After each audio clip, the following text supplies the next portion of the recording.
Unit 8, Part 8, continuing on with H from page 162, 162H. Okay, so F is what we need. We're going to get it from this, probably, by modus ponens. That's where we were. We need not D to do the modus ponens to get home. So where is not D going to come from? Okay, where does D occur? Plus or minus a negation amongst the premises. Not looking here, this is where I got the not D, but it occurs here. In 2, it occurs as the antecedent of a conditional, which means I'm probably going to get it by modus tollens. Right? I'll be able to get it by modus tollens. What do I need to use the modus tollens? I keep saying this the same thing every time because that's the thought in the order in which you are to have the thought. Right? You've got to attend when I'm working through them to what I'm saying you've gotten and how it shows you what you need, right? What you've gotten is, what you figured out is you're going to get it by the rule of modus tollens. You figured that out by saying, where does it appear?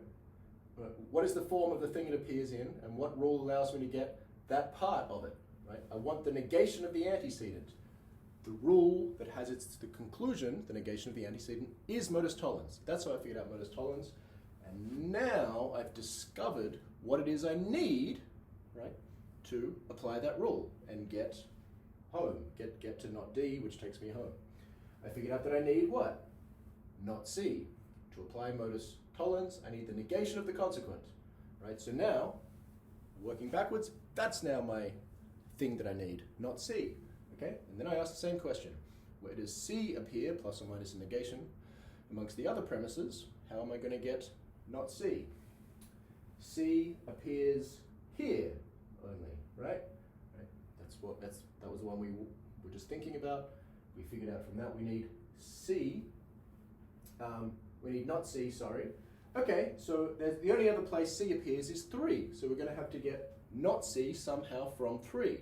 Okay, and you have to have thoughts like this. Okay, it appears first off in a disjunction, right? Overall, please of course have read through. This is an example that Klenk works through, and she works through her reasoning. So please read that closely, and that's another passage that you really have to read very closely. Make sure you understand every step that she takes. Even though these discussions now, she skips a few steps, right? When she says things like, you can get from here to here, there's actually 2 or 3 steps you have to make, but she's expecting you to know that by now. How do you make those steps, right? But make sure you can follow her, and if you can't, then you have to go back and revise and see what you've missed. But here, for example, I think when she's discussing this move, you think, okay, C appears here, I need to get this out somehow. So first of all, what's the overall form of the formula in which it appears? The overall form is a disjunction, right? So first of all, I sort of want to get rid of this, the other disjunct, or rather, I want to break, otherwise expressed, I want to break this part off by itself. Look now, thinking forward, look what I can do when I do that. If I can break this off by itself, happy face, right? That's a negated disjunction. Right? I'll do De Morgan on that, which will give me a conjunction, and one of the conjuncts is not C, exactly what I need. So I can just simplify to not C. Right? So I'm home free if I can, in fact, break this off by itself. Now, how do I break that off by itself? Well, it's a disjunction. The rule which allows me to derive a disjunct, one of the disjuncts of the disjunction is disjunctive syllogism. Okay? What's the rule that has as one of its premises a disjunction? I'm looking for the rule where the thing of this form is one of the premises of the rule. Disjunctive syllogism is that rule. And so how do I fulfill the second premise of that rule? Well, I need the negation of the other disjunct, right? So I need, answer the question, what is the negation of this formula? What's the negation of the second disjunct? Pause, unpause. I hope you all said it's not brackets A or D. Okay, not brackets A or D. Can you see where to get it from? Here too, you need to have a few thoughts. You need to be able to think a few thoughts ahead. not A, D. Okay, I have A. What can I do? Well, I can get A or D, right? I can go A or D because I can just add, right? That's a disjunction. I can go 3, add, right? Because I can add, and then I can double negate that whole thing, getting me exactly what I need, right? Not A or D. 8, double negation, right? So see what I did? You need to be at these. I keep stressing that it's in understanding these rules and these forms. It's all about learning to see what you can do, learning to see the applications you can make, right? To know the rules in their applications. You need to be able to see a path from precisely A to not brackets A or D, right? You need to think, oh, there's the addition trick. I can add whatever I want. That gets me A or D, and you'll only see that as a useful thing to do. If you can also think at the same time, A or D is equivalent to not A or D, right? Remember where we were. We want to do a disjunctive syllogism to get this disjunct by itself.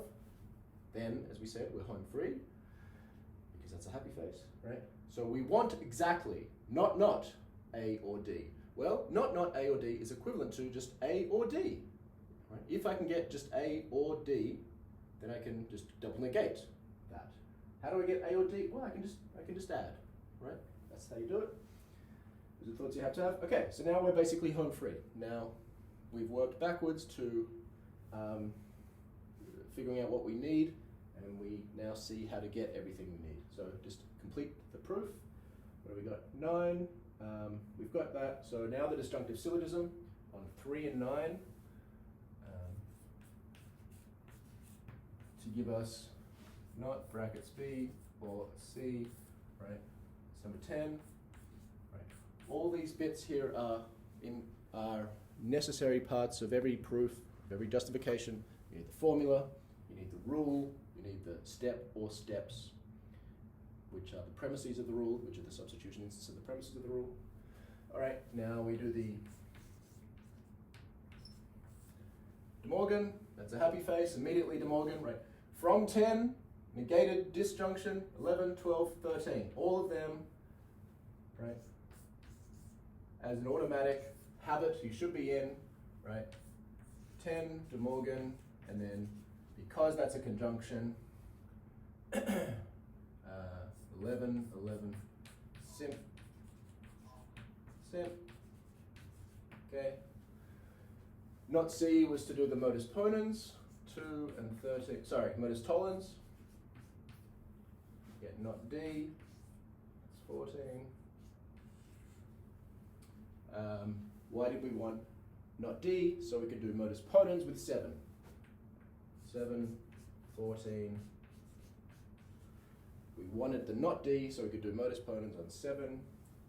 All right, that's actually F, okay? So cross that out. 7, 14, modus ponens gets me F, and then that's 15, right? So this is step 16. F or G. Okay, and that's that. Next thing I'll do is I from 163.4. I'll start it in the next part.